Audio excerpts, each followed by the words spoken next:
Alors aujourd'hui, je vais t'expliquer comment faire pour installer sur WordPress un plugin qui va te permettre d'avoir une meilleure lisibilité. Eh bien, pour nos amis handicapés ou du moins malvoyants, eh bien, tu vas pouvoir installer sur ton site une interface qui va leur permettre de lire mieux ton site internet.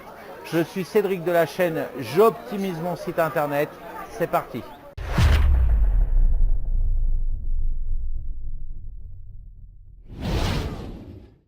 Alors tu peux voir là, je suis au milieu d'un restaurant à Kirtipur. Alors Kirtipur, c'est une ville au sud de Katmandou.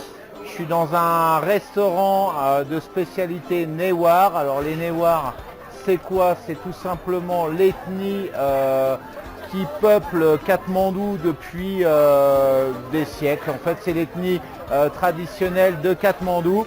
Voilà, alors je vais passer bien évidemment face à mon écran maintenant. Alors pas tout de suite, hein.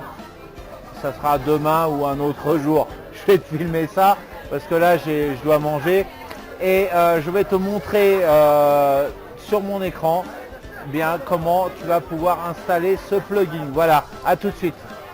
Donc je me suis connecté à l'admin de mon site. Je vais aller dans extension, ajouter et je vais taper WordPress Accessibility Help. Donc c'est le premier résultat, voilà, c'est cette icône là, il a été créé par Alex Volkov, donc j'installe ce plugin. Alors il y en a tout un tas d'autres, si tu marques WordPress Accessibility, si tu rajoutes Helper, tu vas retrouver que ça normalement.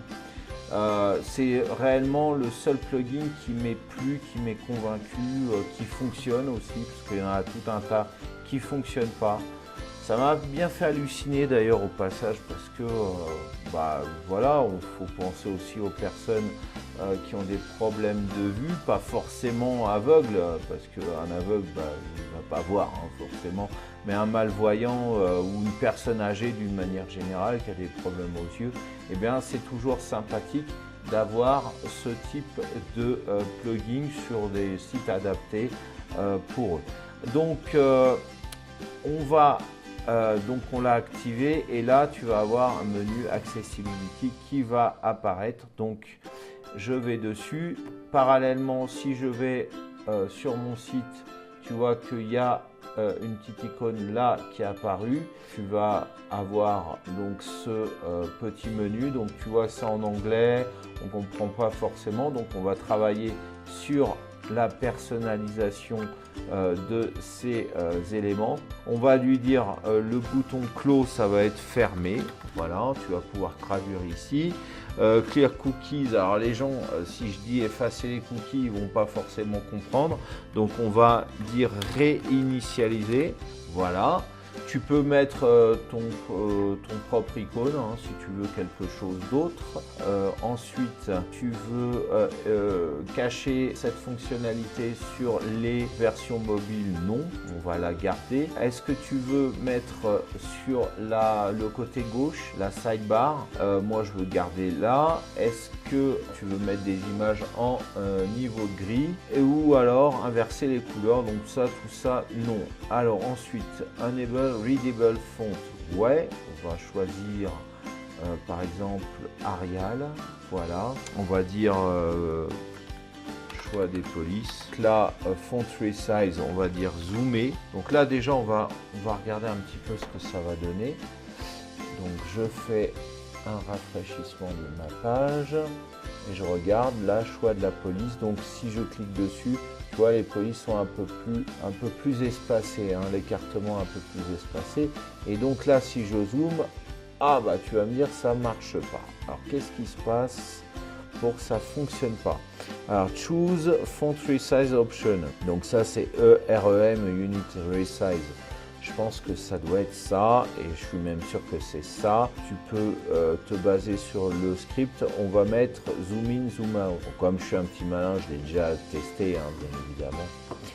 Je connais mon sujet. Donc là, si tu mets cette option que je viens de te montrer, voilà, si tu cliques, donc là, si tu cliques, tu vas avoir donc zoomé. Si tu fais A+, Voilà, à moins.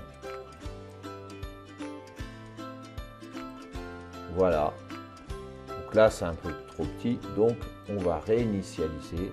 Donc on peut choisir d'autres options, bien évidemment. Voilà, bon, je te laisse fignoler les 3-4 autres petites options. Tu as aussi, si pour ton développeur, il va pouvoir personnaliser la CSS. Par exemple, si il veut un bouton plus en bas, enfin si tu veux un bouton plus en bas, donc là, ou alors d'une autre couleur, enfin bref, voilà, tu peux t'amuser. Sur l'apparence ici, tu vas pouvoir aussi scanner voilà, n'importe quelle page pour savoir un petit peu ce que ça donne. Alors tu vois là, ça, le truc Facebook là sur cette page là, c'est pas valide. Enfin c'est pas valide, c'est pas que ça va bugger, mais simplement les fonctionnalités risquent de ne pas fonctionner justement par rapport à ce plugin. Voilà. Bon, c'est l'essentiel se trouve ici de toute façon. Donc, bah, écoute, n'hésite pas à me poser une question, à me poser des questions si tu en as. Je vais te retrouver face à la caméra. J'ai encore 2-3 trucs à te dire. À tout de suite. Cette vidéo est terminée. N'hésite pas à la liker, à la partager, à la commenter si ce n'est pas encore fait. Abonne-toi à ma chaîne. Et en attendant, je t'invite à regarder juste en dessous de cette vidéo. Je t'ai mis un lien pour booster le nombre de vues et le nombre d'abonnés sur ta chaîne YouTube. Voilà dans la description. Je te souhaite de passer une excellente journée ou fin de journée. Je te dis à très bientôt pour une nouvelle vidéo.